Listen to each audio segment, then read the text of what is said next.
Welcome back to the crossover with Marlon Jones and Armon Williams.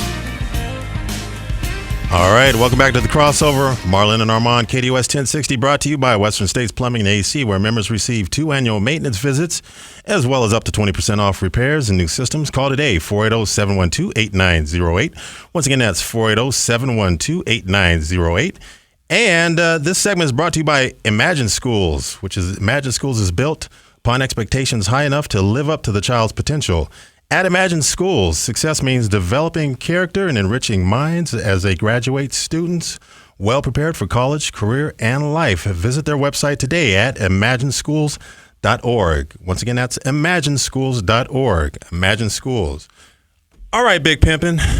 You ready to get into this college football kickoff edition of some this and that? I've only been waiting for it since we started. In this week 0, week 00, Agent Gilbert Arenas. Gilbert Arenas. Exactly. All right, I like to do that, this and that. What junior college did he go to?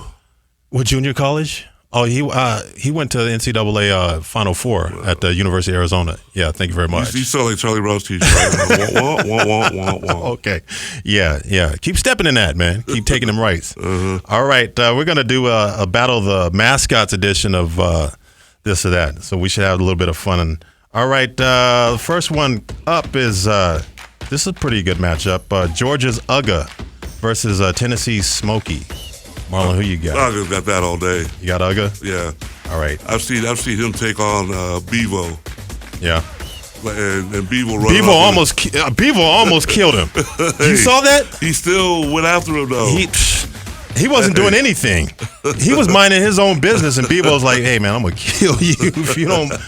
He almost lost. Yeah, they almost lost Uga. I don't know which iteration of Uga that is, but he was. Yeah. But University of Georgia, they. Something about Uga. Uga 1 appeared in the first game in 1956, a home opener. 1953, the University of Tennessee Pep Club. They held a contest to select a coon hound. That's what the mascot is. He's a coon hound, a breed common in Tennessee to serve at the school's live as the school's live mascot. And coon hound, I don't know about you, but that's kind of problematic to me. Just that name, coonhound. So I'm gonna go with Uga. Especially when you realize what they bred him for, but that's a whole different show for a whole different day. All right, so we both went with Uga. All right, this one here's the battle. Since we're in the battle of the dogs right now, how about this one? University of Washington Dubs, the Husky versus Texas A&M's Ravelli, the Collie. Who you got, man? I'm gonna go with the Huskies. Going with the Huskies? Yeah, I'm going to go with the Huskies, too, just because I was recruited by University of Washington my senior year in high school, and that was the year that they won a national championship when they beat Michigan in the Rose Bowl back in '92. Yeah.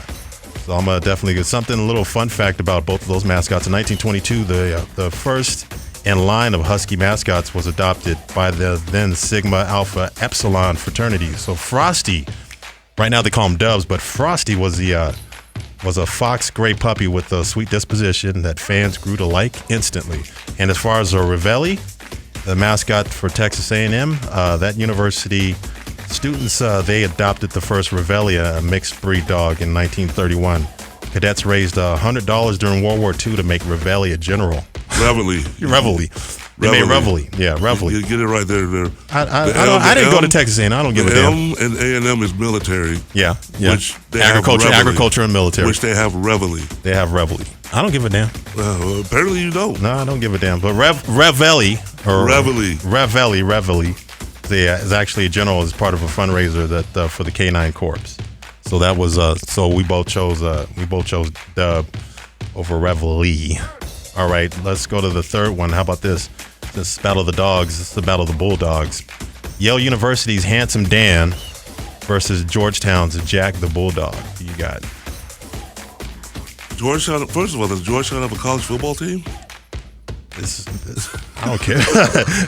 Actually, they do. Do they? I think they do. They're not very good, but I think they do have a college probably football team. Division II or FCS. Yeah, they do have a football team. I'm gonna run with Yale. Okay. No. I'm gonna go with Georgetown in honor of Patrick Ewing. Okay. I'm gonna go ahead. I'm gonna go Yale. I'm gonna go Yale, and I'll give you a little something about the Yale Bulldog. The Bulldog has represented Yale as a mascot since at least 1890.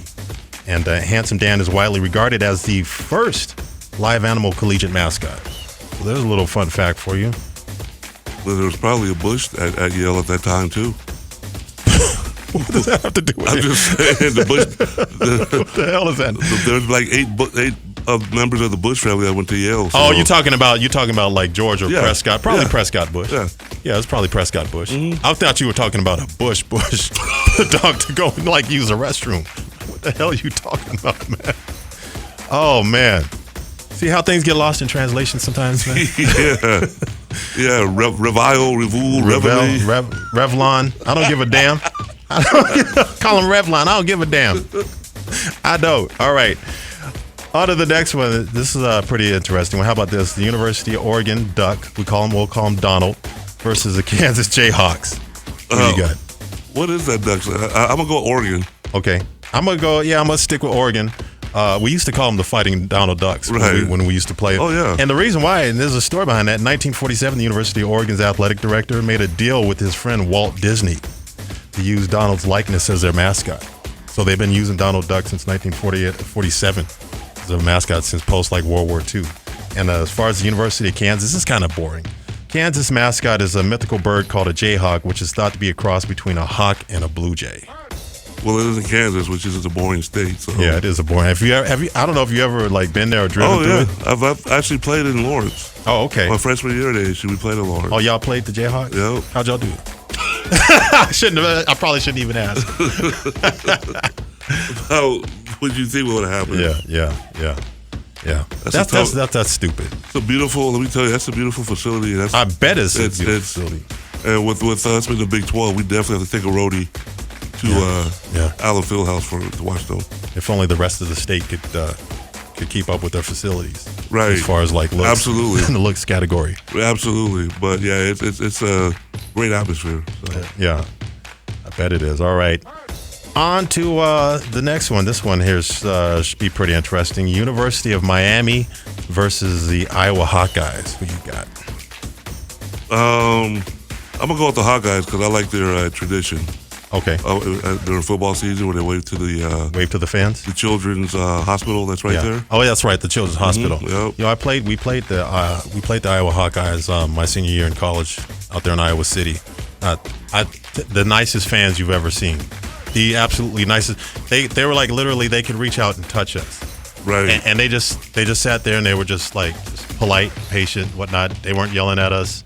Or you would go to like Washington State in the student section, they'd be out there about 2.5, 3 hours before the game, like drunk as hell, cussing you out, throwing stuff at you, throwing oranges and crap like that at you. Those are the nicest. And then you go like someplace like Eugene and you play Oregon in the Autzen Field. All they do is complain and cry.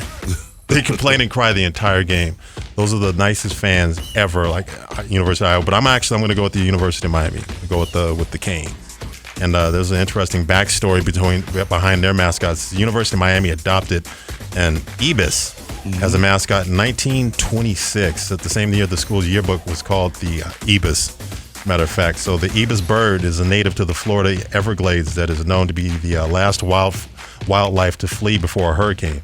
So, and the name Sebastian, which is the mascot's name, was introduced in 1957 for San Sebastian Hall. Now, the University of Iowa, the story behind their mascot is a little bit more boring because it is the Midwest. It is Iowa. Yeah, the University of Iowa's mascot is Herky the Hawk. A hawk dressed in black and gold uniform. That's basically it. Yeah, looking like the Steelers. Yeah. Cheating off the Steelers. All right, how about this one? It's kind of nondescript, kind of mascots. We got the Stanford Cardinal versus the Syracuse Orangemen. Oh, the tree. Yes, the tree versus the Orangemen, yes. Who you got, man? You got some Syracuse folks up in the studio right now. I bet we do.